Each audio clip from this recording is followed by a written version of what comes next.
भंडाऱ्यात एका कार्यक्रमानिमित्त समर्थकांनी नाना पटोलेंवरच नोटांची उधळण केली आहे। नेमकं काय इथे घडलंय पाहूयात। हर्षवर्धन सपकाळ काँग्रेसचे प्रदेशाध्यक्ष झाल्यापासून अधूनमधूनच टीव्हीवर दिसणारे नाना पटोले एका संगीत कार्यक्रमावरून वादात सापडलेत।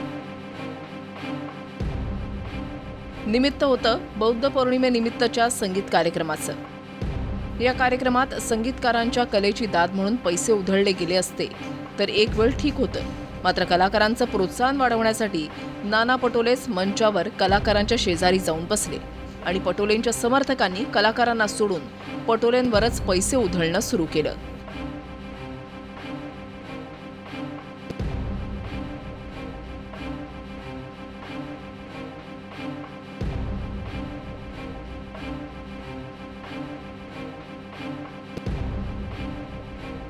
कव्वाली बैठकीच्या पोजमध्ये पटोले मंचावर बसले।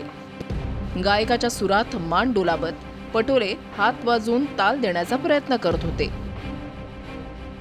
श्रोत्यांना तृप्त केल्यानंतर गायकाच्या चेहऱ्यावरचं समाधान पटोलेंच्या चेहऱ्यावर झळकत होतं।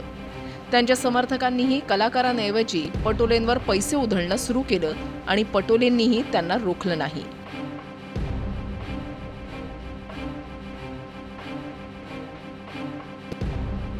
चाहत्यांनी पटोलेंवर उधळलेले पैसे नंतर कलाकारांनाच मिळाले असतील यात शंका नाही, पण गायकांनी भरवलेली मैफल पटोलेंनी मारून नेली। श्रेयवाद किंवा रस्त्यावरच्या लढाईत काँग्रेसचे नेते उतरत नसल्याची तक्रार होते।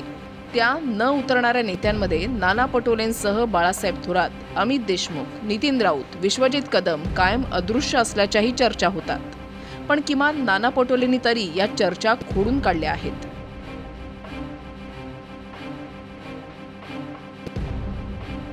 रुपेश सपाटे, TV9 मराठी, भंडारा।